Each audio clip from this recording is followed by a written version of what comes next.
നമസ്കാരം. ഇന്നലെ ലെബനനിൽ ആയിരക്കണക്കിന് പേജറുകൾ ഒരേ സമയം പൊട്ടിത്തെറിച്ച് ഹിസ്ബുള്ളയുടെ തീവ്രവാദികളടക്കം 8ഓളം പേർ കൊല്ലപ്പെട്ട സംഭവം ലോകത്തെ ഞെട്ടിച്ചിരുന്നു. ഒരുപക്ഷെ സിനിമകളിൽ പോലും നമ്മൾ ഇത്തരത്തിലുള്ള നീക്കങ്ങൾ കണ്ടിട്ടില്ല. ചത്തത് കീചകനെങ്കിൽ കൊന്നത് ഭീമൻ തന്നെ എന്ന് പറയുന്നത് പോലെ ഈ ആക്രമണത്തിന് പിന്നിൽ ഇസ്രായേൽ ചാരസംഘടനയായ മൊസാദ് ആണെന്നുള്ളത് ഏറെക്കുറെ ഉറപ്പായ കാര്യമാണ്. ഹിസ്ബുള്ള ഇത് ആരോപിക്കുമ്പോൾ ഇസ്രായേൽ അത് നിഷേധിക്കുന്നില്ല എന്നതും പ്രധാനമാണ്.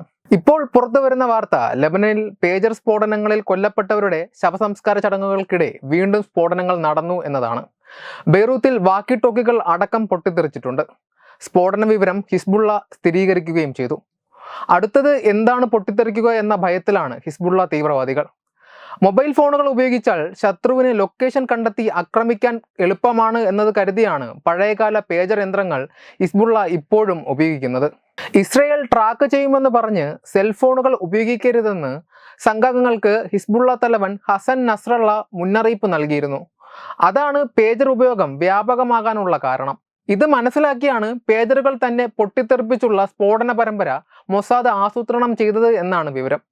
ലെബനോനിൽ ഉടനീളം ഇന്നലെ ഉച്ചയോടെ ഉണ്ടായ പേജർ സ്ഫോടനങ്ങളിൽ 8 പേരാണ് കൊല്ലപ്പെട്ടത്. 2800ഓളം പേർക്ക് പരിക്കേൽക്കുകയും ചെയ്തു. ലെബനൻ ആരോഗ്യമന്ത്രി ഇക്കാര്യം വ്യക്തമാക്കി ഒരു പ്രസ്താവന പുറത്തിറക്കിയിട്ടുണ്ട്. സംഭവത്തിൽ ഹിസ്ബുള്ളയുടെ ഉന്നതരടക്കം കൊല്ലപ്പെടുകയോ പരിക്കേൽക്കുകയോ ചെയ്തു എന്നാണ് റിപ്പോർട്ട്. രാജ്യത്തെ ആശുപത്രികളിലെല്ലാം പരിക്കേറ്റവരെ കൊണ്ട് നിറഞ്ഞിട്ടുണ്ട്. ലെബനോണിലെ ഇറാൻ അംബാസഡർക്കും പേജർ സ്ഫോടനത്തിൽ പരിക്കേറ്റിട്ടുണ്ട്. അംബാസഡറുടെ കണ്ണ് നഷ്ടമായെന്ന് വരെ റിപ്പോർട്ടുകൾ പുറത്തു വരുന്നുണ്ട്. തായ്വാനിലെ ഗോൾഡ് അപ്പോളയിൽ നിന്നാണ് ഹിസ്ബുള്ള പേജറുകൾ ഓർഡർ ചെയ്തിരുന്നത്. അവ ലെബനനിൽ എത്തുന്നതിന് മുമ്പാണ് ഈ തിരിമറി നടന്നതെന്ന് ഉന്നത ഉദ്യോഗസ്ഥരെ ഉദ്ധരിച്ച് ദ ന്യൂയോർക്ക് ടൈംസ് റിപ്പോർട്ട് ചെയ്തു.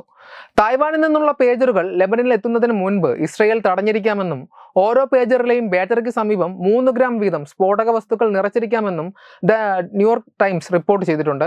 ആയിരക്കണക്കിന് പേജറുകളിൽ ഇത്തരത്തിൽ സ്ഫോടക വസ്തുക്കൾ നിറയ്ക്കുന്നതിന് വലിയ സമയം തന്നെ വേണ്ടിവരും. പുറമേ നിന്ന് കണ്ടാൽ ഒരു കുഴപ്പവും പേജറിന് തോന്നുകയും വരുത്. ഒപ്പം പേജറുകൾ പ്രവർത്തനക്ഷമമായി ഇരിക്കുകയും വേണം. ഇവയ്ക്കൊക്കെയായി വലിയ രീതിയിൽ തന്നെ ആൾശക്തിയും ഇസ്രായേൽ ഉപയോഗിച്ചിട്ടുണ്ടാകാമെന്നാണ് കരുതുന്നത്. എന്തായാലും ലോകമെമ്പാടുമുള്ള ഇസ്ലാമിക തീവ്രവാദികൾ ഇപ്പോൾ ഭയപ്പാടിലാണ്. എന്താണ്, ഏതാണ്, എപ്പോഴാണ് പൊട്ടിത്തെറിക്കുന്നത് എന്ന് പറയാൻ സാധിക്കില്ല എന്നത് തന്നെയാണ് ഇതിന് കാരണം. Web desk Tatwamayi news. Powered by Jyotis. Realizing your dream home. Our ongoing luxury apartments projects are Crown near Karivattam, The Square near UST Global, White Manor near Attigal Ambalathara, and Evergreens Luxury Villas near Tirumala. Call 90482 55599. Jyotis Building Promoters Private Limited, Thiruvananthapuram.